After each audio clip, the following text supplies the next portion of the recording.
প্রিয় শিক্ষার্থী বন্ধুরা, বঙ্গবাসী মাধ্যমিক বিদ্যালয়ের পক্ষ থেকে তোমাদের সকলকে জানাচ্ছি আবারও শুভেচ্ছা।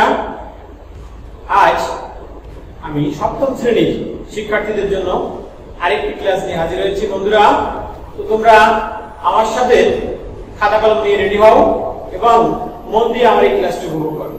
তো চলো আর কথা না বাড়িয়ে তোমরা মাল্টিমিডিয়া ক্লাসে ফিরে যাই। আর আমি আরেকটি কথা বলতে চাই, আমাদের বঙ্গবাসী মাধ্যমিক বিদ্যালয়ের শিক্ষার্থীরা বাদে বাংলাদেশের যে যে প্রান্ত থেকে আমার এই ক্লাসে তোমরা উপভোগ করছো, তোমাদের সকলকে জানাচ্ছি আমাদের বিদ্যালয়ের পক্ষ থেকে আন্তরিক শুভেচ্ছা ও অভিনন্দন। তো বন্ধুরা সবাই তাহলে চলো মাল্টিমিডিয়া ক্লাসে ফিরে যাই। মাল্টিমিডিয়া ক্লাসে সকলকে জানাচ্ছি শুভেচ্ছা। প্রথমে আমার পরিচয় দেব। আমি অভিজিৎ কুমার মন্ডল, সহকারী শিক্ষক বাংলা, বঙ্গবাসী মাধ্যমিক বিদ্যালয়, খালিশপুর, খুলনা। আজ আমি সপ্তম শ্রেণীর বাংলা বিষয় নিয়ে আলোচনা করব। তো পাঠের শুরুতেই তোমরা কিছু ছবি লক্ষ্য করছো। এই ছবি দেখে আমরা আজকে বলবো যে আমরা কোন অধ্যায় পড়তে চলেছি।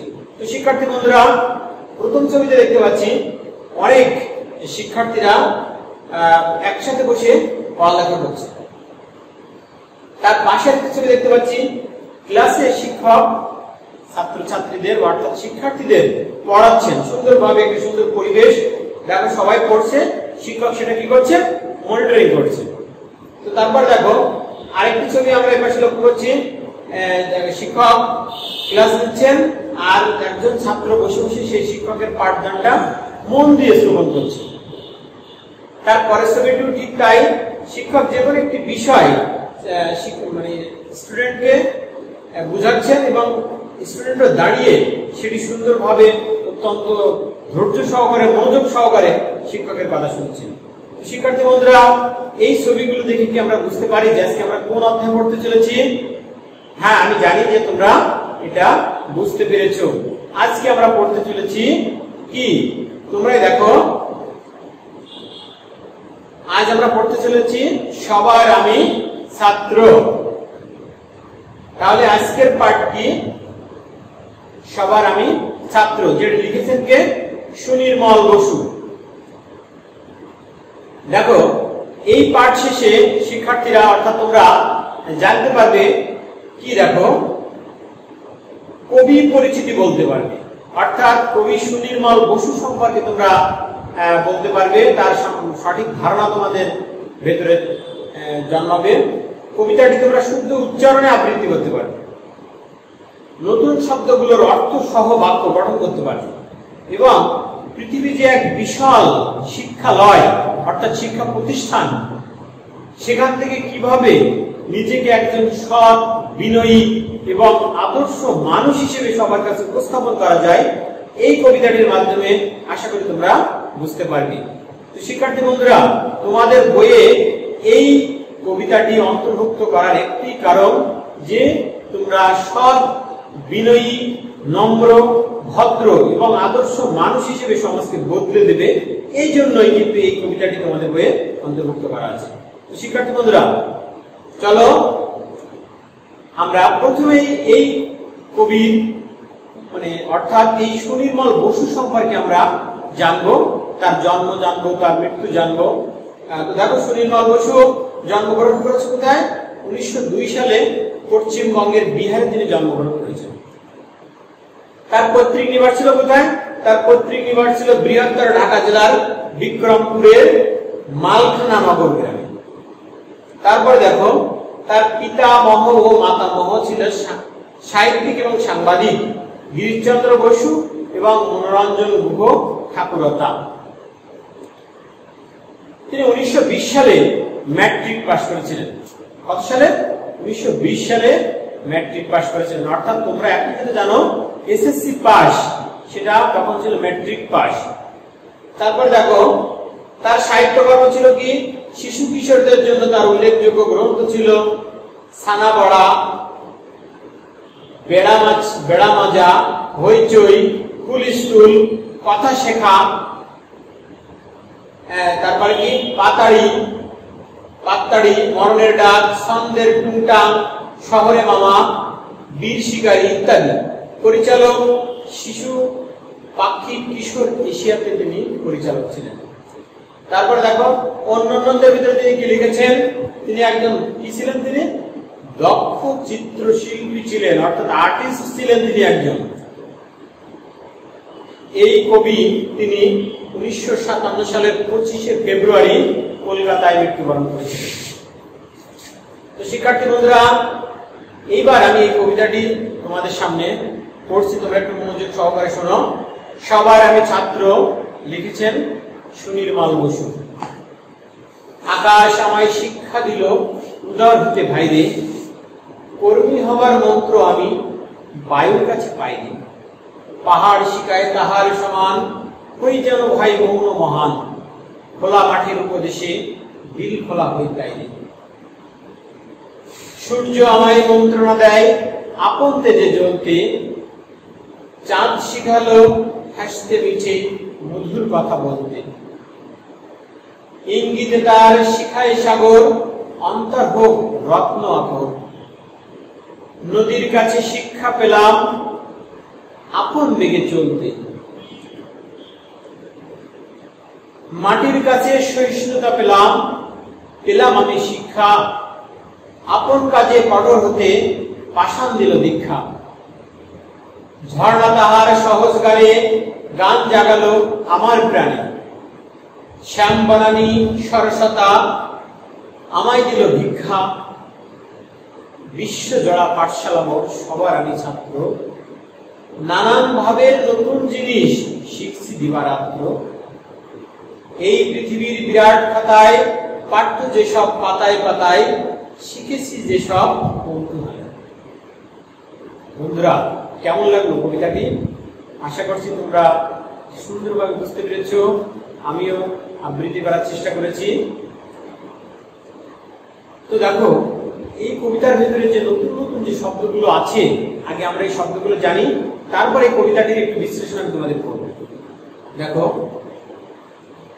দিল খোলা, অর্থাৎ দিল মানে কি? মন। দিল খোলা অর্থ হচ্ছে মন খোলা, মুক্ত মন। মন্ত্রণা, এই মন্ত্রণা শব্দের সঠিক অর্থ হচ্ছে উপদেশ, প্রেরণা বা যুক্তি পরামর্শ। সহিষ্ণুতা, সহিষ্ণুতা শব্দের অর্থ হচ্ছে সহ্য করার ক্ষমতা। পাষাণ শব্দের অর্থ হচ্ছে পাথর। এই পাষাণ শব্দের অর্থ হচ্ছে কি? পাথর। এসো আমরা নতুন শব্দগুলোর আরো কয়েকটি অর্থ জানি। শ্যামবরানী অর্থাৎ সবুজ বন।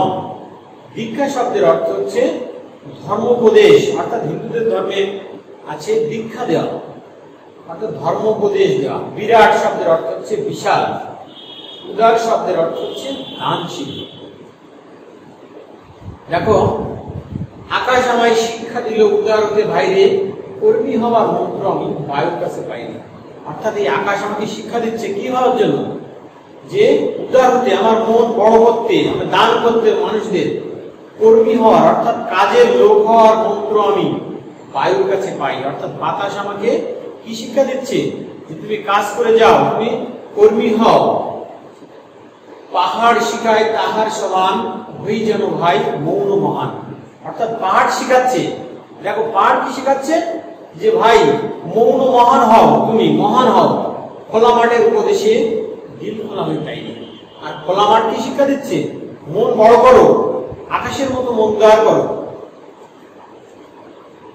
সূর্য আমায় মন্ত্রণা দেয়, অর্থাৎ সূর্য। দেখো, এই কবিতায় সবাই কিন্তু পরামর্শ দিচ্ছে, সবাই কিন্তু আমাদের উপদেশ দিচ্ছে, সবার কাছ থেকে কিন্তু আমরা শিক্ষা লাভ করতে পারছি। সূর্য আমায় মন্ত্রণা দেয় আপন তেজে জ্বলতে। অর্থাৎ সূর্য আমাকে কি বলছে? যে তুমি তোমার আপন তেজে জ্বলে থাকো। অর্থাৎ তুমি ভীরু নাও, তুমি ডুবে পড়বে না, তুমি মুসড়ে পড়বে না, তুমি দুর্বল নাও, তুমি সবলের মতো তুমি মাথা উঁচু করে বাঁচবে। এটি আমাদের শিক্ষা দিয়েছে কে? সূর্য। চাঁদ শিখালো হাসতে মিঠে মধুর কথা বলতে। চাঁদ আমরা বলি মিষ্টি চাঁদ, পূর্ণিমার চাঁদ, মিষ্টি চাঁদ। অর্থাৎ চাঁদ আমাদের কি শিখাচ্ছে? চাঁদ আমাদের শিখাচ্ছে মিষ্টি করে কথা বলতে। অর্থাৎ তোমার ব্যবহারে যেন কেউ কোনো কষ্ট না পায়, তুমি কারো মনে আঘাত দিয়ে যেন কোনো কথা না বলো, এই জন্য চাঁদ বলছে মিষ্টি করে কথা বলতে। ইঙ্গিতে তার শিখায় সাগর, এবার সাগর ইঙ্গিতে শিখাচ্ছে কি, অন্তর হোক রত্ন আপন, অর্থাৎ মন হোক রত্ন আপন। মূল্যবান সম্পদ যেমন হয়, ধন রত্ন যেমন হয়, সেরকম তোমার অন্তর। নদীর কাছে শিক্ষা পেলাম আপন বেগে চলতে, অর্থাৎ নদীও আমাদের শিক্ষা দিচ্ছে কি, যে তুমি তোমার আপন বেগে চলো, তুমি কোথাও থেমে থাকবে না। অর্থাৎ পথে যদি কোনো বাধাও আসে, তুমি সেটা অতিক্রম করে নদীর ধার মতো চলমান যে জলরাশি তার মতো বেগে তুমি চলে যাও। মাটির কাছে সহিষ্ণুতা পেলাম, পেলাম আমি শিক্ষা, অর্থাৎ মাটিও কিন্তু আমাদের শেখাচ্ছে যে তুমি সহিষ্ণু হও। আপন কাজে কঠোর হতে পাষাণ দিল দীক্ষা, অর্থাৎ পাথর কি দীক্ষা দিচ্ছে, যে নিজের কাজে পাষাণ দিল দীক্ষা, কঠোর হওয়ার জন্য আমাদের দীক্ষা দিয়েছে, অর্থাৎ মন্ত্রণা দিয়েছে। তারপরে দেখো, ঝর্ণা তাহার সহজ গানে গান জাগালো আমার প্রাণে, অর্থাৎ ঝর্ণাও কিন্তু আমাদের শিক্ষা দিচ্ছে। কি শিক্ষা দিচ্ছে, যে গান জাগালো আমার প্রাণে, অর্থাৎ আমি যেমন ভাবে অকাতরে বিলিয়ে দেই জলরাশির মতো, তোমরাও ঠিক তেমন ভাবে আমাকে বিলিয়ে দেবে।